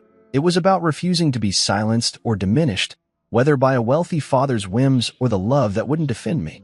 The threat in a suit had been neutralized, but the greater threat, my own willingness to stay, had already been vanquished. I poured another glass of bourbon and raised it to the setting sun, to independence, to self-respect, and to the next chapter, written by my own hand, free from the laughter that once ended everything. The morning I agreed to meet Marianne Mercer, I felt the weight of 1,000 unsaid questions pressing down on me. Her request had come in an email, so brief it felt almost brusque. "Can we talk? I have something for you." I stared at her name on the screen longer than I cared to admit, then drafted a polite reply suggesting a downtown cafe at 11. When the time arrived, I walked into Ellington and Company on Maple Avenue, not the upscale venue where I'd once hoped to celebrate my engagement, but a modest bistro whose linen tablecloths and mismatched chairs hinted at genuine warmth. She was already there when I arrived, seated at a corner table beneath a painting of wildflowers. Marianne looked different up close. Her hair, once perfectly coiffed, fell in loose waves around her shoulders. Faint lines framed her eyes, not of age, but of years spent holding in truths she dared not speak. She rose as I approached and offered me a tentative smile, extending a hand I clasped gently. Her touch was cool, her knuckles slender and pale. "Thank you for coming," she said, voice softer than I remembered. We sat, and a waiter promptly appeared with menus, but Marianne waved him away. "I'm not hungry," she said, turning her gaze to the window. I nodded and waited for her to continue. She took a deep breath, as though bracing herself. "I'm sorry for what Roland said," she began, her eyes unfocused. "I'm sorry for what Isla did." Her words stumbled against the table's center, vulnerable and raw. I hadn't expected an apology from her, only from that formidable fortress of a man I'd once called my future father-in-law. "It wasn't just my father," she said, folding her hands in front of her. "It was all of us. We didn't see you. We saw our daughter, our legacy, and whatever we thought you represented. And none of us paused to consider how cruel that was to you." I studied her face, trying to find the Marianne I'd once known, the gentle laugh in her eyes, the way she'd compliment my cooking on our first holiday dinner, the brief warmth in her gaze when she believed I was the right match for her daughter. But beneath those memories lay a cavern of betrayal, silences, dismissals, and one devastating evening. I inhaled slowly. "Thank you," I said. It was the only answer I could muster without shattering. Marianne reached into her handbag and withdrew a small, velvet-lined box. My heart picked up pace as she placed it between us. I hesitated before opening it, as though part of me feared another trap. But inside lay a silver ring set with a dark sapphire, its stone gleaming like a secret under the cafe's soft lights. "This was mine before I married into this family," she said, her fingers brushing the box's edge. "Your grandmother gave it to me on my 21st birthday. I wore it for years as a reminder of who I was before becoming Roland Mercer's wife." I lifted the ring, admiring its simple elegance, the smooth band, the deep blue stone that caught the light in shifting ripples. "It's beautiful," I murmured, feeling its weight in my palm. Marian smiled, but it didn't reach her eyes. "I kept it hidden these last 30 years, afraid of what my in-laws would say if they knew. But after what happened at Castellan, I realized someone needed to give it new life, someone who understood self-worth." She paused, and I noticed how her shoulders drooped as though she had carried a burden too long. "Why me?" I asked, surprised by the lump in my throat. "Because," she said, her voice steady, "you refused to bargain away your dignity. You left that dinner rather than endure someone else's definition of your worth. I've spent my life conforming an obedient daughter, a dutiful wife, an unseen mother. But you stood up for yourself." I felt a swell of emotion, gratitude, pain, hope, intertwined in a knot I couldn't untangle. "I don't know what to say." "Say you'll accept it," she urged, leaning forward. "Not as a gift from me, but as a symbol of your own value. Let it remind you that you don't owe anyone your dignity." I slipped the ring onto my finger, surprised by how perfectly it fit. The sapphire's cool surface rested against my skin, a silent pledge that I could choose my own path. I looked up at Marianne, awed by the quiet courage in her eyes. "Thank you," I repeated, meaning every syllable. She exhaled, closing her eyes for a moment before opening them again with a clarity I had never seen in her. "You're welcome." And Julian, she paused as though choosing her words carefully. "Know that you deserve someone who values you without hesitation." I nodded, tasting the truth of her statement. For too long, I'd sought approval. First from my own doubts, then from a family that thrived on privilege. Now, with this ring, I claimed a new kind of approval, my own. We lingered at the table, talking quietly about my consulting work, or art projects, the small tragedies and triumphs that had filled her life. For the first time, I saw her not as Isla's mother or Roland's wife, but as Marianne, a woman who had reclaimed a piece of herself. The cafe's bustle faded around us until all I felt was the steady presence of her sincerity. When I left, the ring glinted on my hand like a beacon. Outside, the sun warmed my face as I walked down Maple Avenue. I paused, raising my hand to feel the sapphire catch the light. I thought of everything I had lost and everything I stood to gain. The weight of that ring reminded me that dignity was not negotiable, and self-worth was not a privilege to be bestowed. It was a right to be claimed. As Marianne's silhouette receded behind the cafe window, I took a deep breath and stepped forward. For the first time in months, I felt anchored, not to a promise made at a table beset by laughter, but to an unshakable conviction in my own worth. And with that certainty, I knew my story would continue on my terms, ring on finger, head held high. I stared at the stacks of cardboard boxes lining the living room, each one labeled in my neat handwriting. Books, clothes, kitchen, memories. The condo felt cavernous now, its echo reminding me of every argument we'd ever had and every promise that had quietly unraveled. It had once been our sanctuary, but now each wall pressed in with the ghosts of conversations I no longer wanted to remember. I snapped the box closed and sealed it with tape, the rough strip catching on my fingertips as though reminding me of the cost of leaving. My hands trembled as I lifted the next box. Tuscany photos, our travel journals, the canvas print of the vineyard sunset we'd argued about hanging in the bedroom. I carried it to the foyer and stacked it neatly beside the front door. Each placement felt like a decision. This is where the past stays. Beyond this point lies a future I would build alone. The entire place smelled of cardboard and dust, like a library abandoned for too long. It felt good in a strange way, freeing, as though every packed item compressed the weight of old compromises. I paused in the hallway, listening to the soft hum of the refrigerator and the distant sound of traffic below. My phone buzzed, a notification from Martina confirming her board meeting adjourned early after resolving that financial smear. I smiled at the small victory, then tucked the phone into my pocket and turned back to the boxes. There was no room for hesitation now.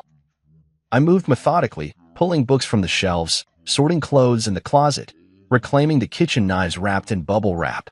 When I reached the bedroom, I found our bed stripped to the mattress, the headboard bare of the photographs we'd pinned there. I closed the curtains and gathered the sheets and pillows, bundling them into a sheet cover. The silk quilt we'd argued over, the one she said didn't match, went into the final box labeled linens. I took one last glance at the empty room and felt the hollow ache of loss, but also the thrill of opportunity. The buzzer rang. I hesitated, momentarily unsettled by the idea that someone might see me dismantling my life. Then I pressed the intercom. "It's me," I said. Theo's voice crackled through. "Need a hand?" I buzzed him in. A few minutes later, he appeared in the foyer, grin tentative and sympathetic. His presence was a tether to better days, a reminder that I hadn't done this alone. We hoisted boxes together, stacking them in his car with military precision. He cracked jokes to ease my tension. "Hey, don't label all your regrets miscellaneous," he teased, making me laugh despite myself. Even laughter felt unfamiliar now, but good. With each box loaded, the condo looked emptier, my reflection in the window growing smaller as the sun slipped lower in the sky. When the last box was secured in the trunk, I closed the door behind me and inhaled the thinner, freer air. Theo slung an arm around my shoulders. "You okay, man?" he asked. I brushed his hand away, smiling ruefully. "I will be." His nod was patient, understanding more than words could convey. I returned inside for a final sweep. The bare floors felt chilly under my shoes, the echoes louder than before. I walked through each room, touching the wall where our wedding photos had hung, stepping onto the floor we danced across on quiet Saturday mornings. I whispered a quiet farewell. To the life I once imagined, to the person I was when I thought that ring meant forever. At the front door, I paused and looked back one last time. The empty rooms held no threat now, only potential. I believed that once I ceased carrying these boxes of memory, I would feel lighter, ready to fill new spaces with different stories. I locked the door and slid the key under the mat, a gesture of finality and release. Theo was waiting by his car, engine idling, headlights off. I joined him in the passenger seat, the boxes of memories taking up most of the back. As we drove away, the condo vanished behind a curve, and I felt a profound quiet settle in my chest. It was the hush after closure, the pause before a new beginning. That night, I unpacked only one box in my temporary apartment, the one Marianne had given me. I set the silver sapphire ring on the nightstand, its dark stone catching the lamplight. I didn't need photographs or journals right now. I needed that reminder. That dignity is something you carry with you, not something you leave behind. I lay on the mattress of an unfamiliar bedroom, listening to the hum of the city through the open window. The boxes, tucked away in storage, had condensed my past into neat containers. In their place, I felt the space to breathe, to choose, to become someone not defined by others' laughter or approval. And as sleep claimed me at last, I realized that sometimes the most honest packings are not of belongings, but of truths, untold, unbroken, finally unbound.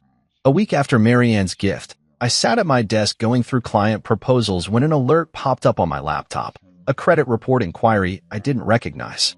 The header read Mercer and CO, in cold, capital letters. My stomach dropped.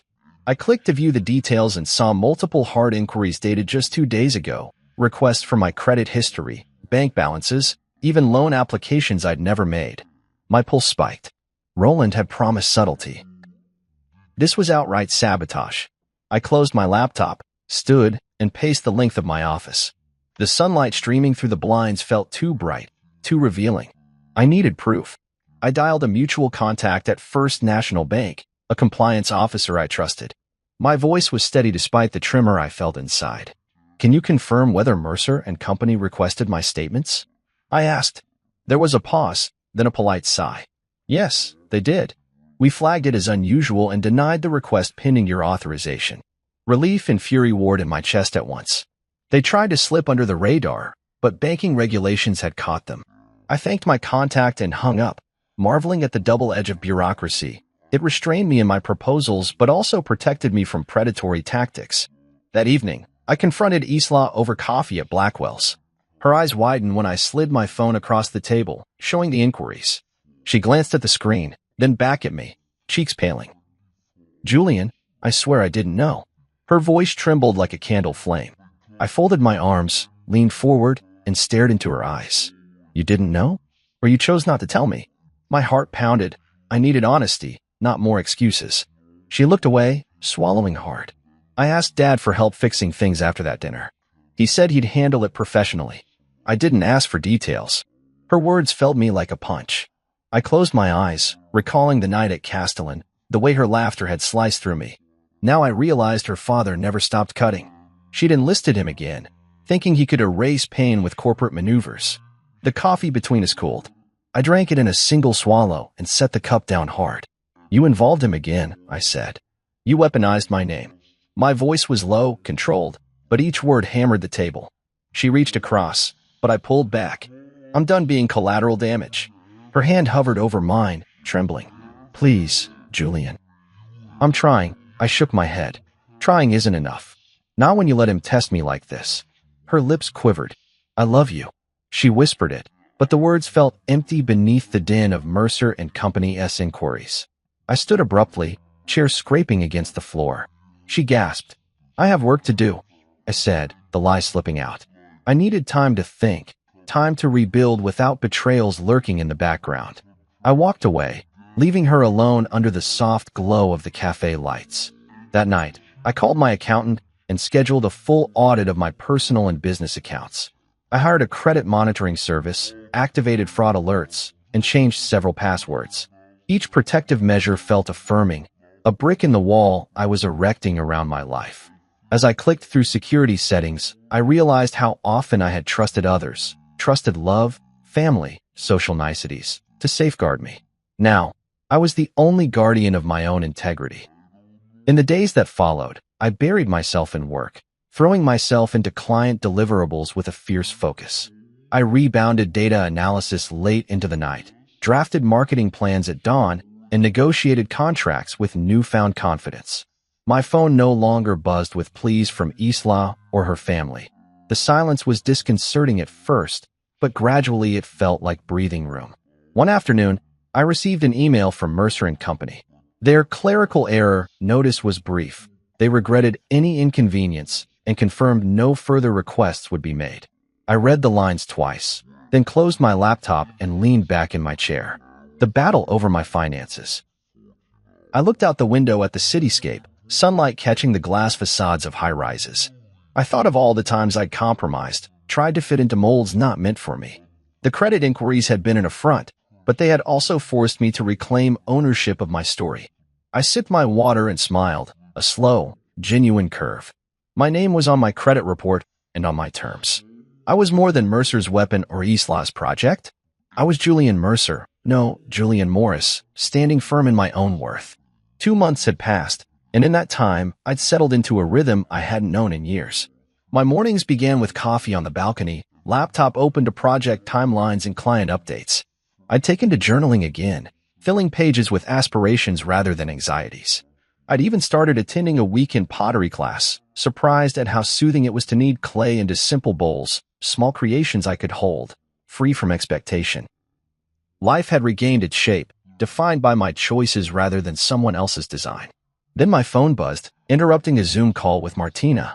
I silenced the meeting, excusing myself to take the call privately. The display showed Isla's name. My chest tightened, a reflexive churn of anticipation and wariness. 2 months ago, I might have answered with hope. Now I answered with guarded calm. "Hello." No sobs this time. No frantic apologies. Just soft breathing on the other end, measured and steady. "Julian," she said. Her voice carried a confidence I hadn't heard before. No pleading tremor, no shaky preamble. "I need to tell you something." I closed my eyes and leaned against the wall, bracing myself. "Go ahead." She inhaled. "I've been seeing someone from the foundation, Matthew. He's working on the children's literacy project Dad sponsors. He's kind. He sees me. And maybe I was looking for someone to make me feel worthy without tests or jokes." Her tone was gentle, reflective, not designed to elicit pity. I wanted you to hear it from me. I pictured her office at the foundation, rows of filing cabinets and narrow desks where papers spilled over. I pictured Matthew, someone careful and considerate, someone she'd chosen. A wave of relief washed through me, followed by a quiet pride. She'd moved forward. She'd found support elsewhere. "I'm glad you found someone who values you," I said, surprised at how easily the words came. "You deserve that." She paused. For a moment, I feared she might apologize again, but she didn't. Instead, she continued, "I called because I wanted to thank you." The words were so unexpected that I blinked. "Thank you for walking away. I see now that you showed me what it means to honor yourself. I needed that lesson." I closed my eyes and let her gratitude sink in. It felt strange to be thanked for a departure that had felt so final. "You're welcome," I said softly, I'm glad it helped. She chuckled a low, warm sound. It did. And I hope you're happy. I glanced out the window at the dusty rose sky of early evening. I am, I replied. I had a home that felt like mine, a job I loved, friendships restored, and a ring from Marian that reminded me daily of my worth. I really am. Silence stretched across the line, comfortable now, like two old friends sharing a moment of quiet understanding. Finally, she spoke.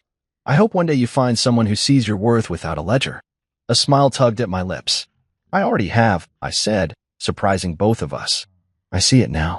My heart hummed, steady and strong. I've learned to value myself first. Her breath caught. I'm proud of you, Julian. I felt a warmth expand through my chest that had nothing to do with nostalgia. Thank you, Isla. Goodbye. Goodbye, she echoed, softer this time. I ended the call and placed the phone on the table beside me. I let out a slow breath and closed my eyes, tasting the quiet triumph in the air. 2 months ago, her calm confidence would have been enough to upend me. Now, it felt like a benediction on a chapter already closed. I picked up my journal and wrote a single line. Closure is its own kind of gift. Then I turned the page and began sketching the outline of a new bowl I planned to shape in clay, a vessel meant to hold fresh water, not stale memories. That night, as dusk settled over the city, I stood on my balcony watching the lights awaken across the skyline. I slipped the silver sapphire ring, Marianne's gift, into my palm and traced its smooth band. It reminded me that the strongest bonds are the ones you forge with yourself, unbreakable because they spring from the truth of who you are.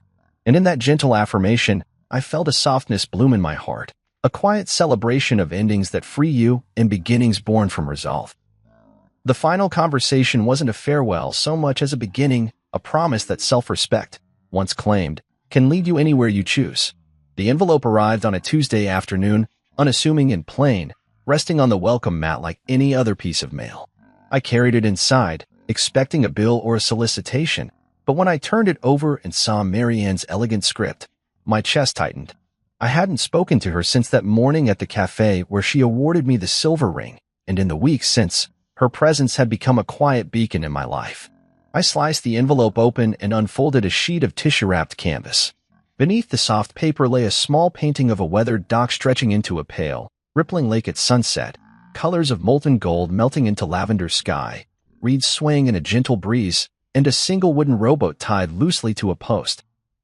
I lifted the painting and held it against the wall opposite my desk, just high enough that the fading light of dusk would catch the water's surface.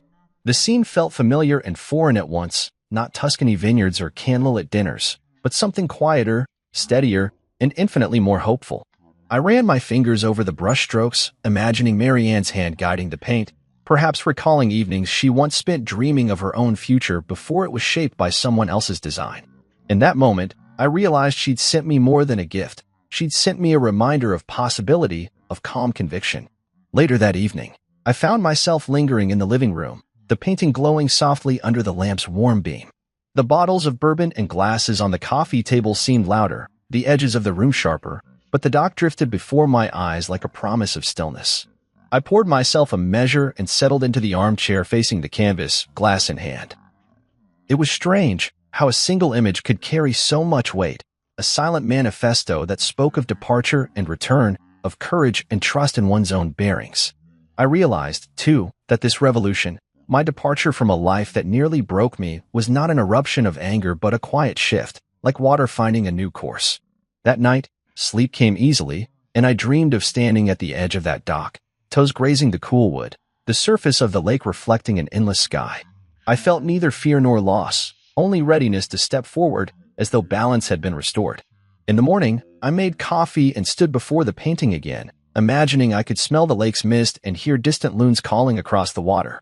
I fetched an empty frame from the spare closet and fitted the canvas inside, then carried it to the wall above my kitchen table, a place where meals would be shared, ideas hashed out, phone calls with friends and clients made. Over the next few days, the painting became part of my routine. When work emails piled up or a difficult client negotiation left me frazzled, I'd glance away from the screen and find solace in the dock's quiet invitation.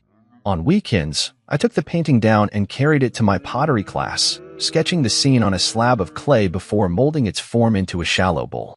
My hands remembered the gentle sway of the reeds as they shaped the rim, and I thought of Marianne's words, You don't owe anyone your dignity. Each coil of clay felt like an extension of that dock, a vessel built to hold only what I chose to put inside. One afternoon, the painting caught the light in a way that turned the lavender sky into deep violet. My sister called then, her voice bright and curious. "What's new with you?" she asked. I told her about the painting, about the pottery, about the feeling of waking each day unburdened. She laughed. Her laugh warm and genuine, as though she'd been waiting to hear that I'd found peace. I described how I'd hung the canvas above the kitchen table, how every meal now felt infused with purpose, how I'd started planning a weekend getaway to a lakeside cabin. "It's like you're rediscovering yourself," she said. I smiled, looking toward the painting, recognizing in that simple act of hanging a mirror for my soul. "I am," I said, and it's exactly the reminder I needed. That evening, I invited Theo over for dinner. I cooked pasta with fresh tomatoes, garlic, and basil, the kind of meal that filled the house with laughter and stories instead of tension. As we ate, the painting watched over us, its muted colors a steady presence. Theo raised his glass. "To self-respect," he toasted, and I clinked my glass against his, feeling the echoes of my journey settle into steadier rhythms. Later, alone again in the soft lamplight, I traced the dock's edge with my gaze. What Marianne had given me was more than a painting. It was a living emblem of the quiet revolution I'd waged within myself. No grand proclamations, no dramatic battles, just the courage to step away, the grace to reclaim my worth, and the wisdom to hang a reminder in my home that sometimes the most profound transformations come in hushed strokes of color on canvas.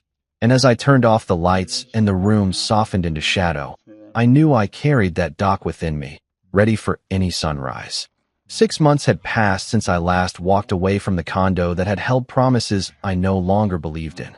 In that time, I'd found a modest house on the edge of town, a fixer-upper with peeling paint and sagging floors, but with a view of the woods that felt like possibility. I'd spent weekends scraping wallpaper and repainting walls, measuring out tile for the kitchen backsplash, and coaxing life back into a garden that had languished under neglect. Everything I touched bore my fingerprints and my intention, from the freshly stained deck to the new light fixture in the hallway. Each improvement felt like a declaration. This house was mine, built on my terms. On a crisp autumn morning, I stepped onto that deck with a mug of black coffee in hand, the steam mingling with the cool air as I gazed at the golden light filtering through the treetops. I slipped the silver sapphire ring over my head and onto my finger, feeling the cool weight of the stones settle into place. Marianne's gift lay against my chest now, hidden beneath my shirt but never far from my thoughts. It reminded me that dignity wasn't something granted by others but claimed by myself. I ran a thumb over the dark stone and thought of all that had led me here, the laughter that ruptured my engagement, the financial attacks, the silences and apologies, and the small revolutions that had redefined my worth. Pulling my coat tighter around me, I imagined the day I'd leave this house to someone else, if that ever happened, and wondered if they'd feel the echo of my determination in the walls. But for now, it belonged to me, and I intended to live into that ownership fully. I stepped back inside, the wooden plank floor groaning beneath my boots, and made my way to the window overlooking the living room. There, above the mantel, I'd placed Marianne's painting of the dock at sunset, a testament to quiet resilience. Beneath it sat a flask of bourbon, a stack of books on business strategy and personal growth, and a small potted fern I'd named Grace. The room felt both lived in and hopeful, balanced between function and comfort. That afternoon, I found myself downtown running errands for the renovation, picking up oak planks for the new staircase railing, choosing weather-resistant exterior stain, and selecting a muted green for the front door. At each stop, shopkeepers greeted me by name, asking how the project was coming along. I felt the pleasure of community support, a contrast to the evening at Castellan where I'd felt so acutely alone. As I loaded the last of the supplies into my truck, my phone buzzed with a message, "Housewarming next month?" From Martina. I smiled, typing back, "Count me in." Moments later, a text from Theo, "Bring that bourbon." I grinned at the perfect coordination of friends and celebrated independence. Back at the house, I emptied the truck into the garage and carried boxes of tools inside. I paused at the threshold of the master bedroom, now painted a pale charcoal that caught the light in subtle whispers. I'd laid down new hardwood floors here last week, their surfaces gleaming under the ceiling fan's display of movement. I walked to the center of the room and turned in slow circles, imagining a bed where only one person slept, a desk where I'd write future proposals and stories, and a corner where I'd set up a small record player to fill the space with music I chose. I inhaled the scent of fresh paint and pine, feeling grounded in the reality of my own creation. In the evening, I sat at the dining table, an old farmhouse piece I'd refinished myself, with blueprints spread before me. The table's turned legs and rustic surface complemented the sapphire ring, its blue depth a steady point of focus as I sketched out the layout for built-in bookshelves. With each pencil stroke, I felt the convergence of vision and action. This was no longer merely about moving on. It was about constructing a life that reflected every lesson I'd earned: self-respect, resilience, and authenticity. Later, when the house was quiet, I settled into the armchair in the living room, the dock painting glowing softly in the lamp's light. I uncapped my bourbon flask and poured a measure into a glass, the amber liquid sloshing gently as I turned it in my hand. I let the warmth spread through me as I took a slow sip, savoring the burn and the comfort of solitude well-earned. I closed my eyes and heard the echo of the waves on that painted dock, a sound that no longer frightened me but invited reflection. Across the room, an unopened letter lay on the coffee table, its envelope bearing Isla's handwriting. I glanced at it and felt no compulsion to open it. I recognized it for what it was, another attempt to re-enter a story I had already rewritten. I rose and retrieved the envelope, then placed it in the recycling bin by the fireplace. There it would belong, among the cast-offs of a past version of myself. On the mantel, next to the painting, I had placed a new object. An antique compass I'd found at a roadside flea market. Its brass casing was scratched, its glass face slightly cloudy, but the needle still quivered northward with unwavering certainty. I had thought it simply a symbol of direction, but now I saw it as a testament to staying true to oneself. I picked it up and held it against Marianne's painting, aligning the compass's arrow with the dock's perspective, as though both pointed toward the same horizon of self-determination. That night, sleep found me easily in the renovated master bedroom. I fell into dreams without the rush of panic or doubt, instead spinning stories of distant travels and new beginnings. I remembered how lost I once felt, adrift in a sea of expectations, tethered by others' definitions of value. Now, I felt anchored in my own identity, guided by the ring's sapphire glow and the compass's unwavering needle. When morning arrived, light filtered through the new curtains I'd installed, dust motes dancing in the beams. I remembered a conversation with Martina about fear of complacency. "Don't mistake comfort for stagnation," she'd said. "Growth happens when you know who you are and still choose to become more." I took a deep breath and stood, ringing the crystal tumbler on the nightstand to awaken my senses. I slipped the compass into my jacket pocket and the ring settled on my finger like a promise. I walked downstairs to the kitchen, where Grace the fern thrived on the windowsill, and poured a fresh cup of coffee. I thought of the housewarming party next month, of friends filling this space with laughter and conversation, each person a testament to the life I'd cultivated. I thought of Marianne's kindness, of Theo's steadfast loyalty, of Martina's partnership, and of the person I'd become, a man who understood that the greatest value one could hold was not inheritance or lineage, but the integrity of one's own heart. Raising the mug to my lips, I whispered to the empty room, "Here's to self-worth," unapologetically claimed. And in that moment, bathed in morning light and quiet resolve, I realized I had indeed found someone who saw my worth without a ledger, myself.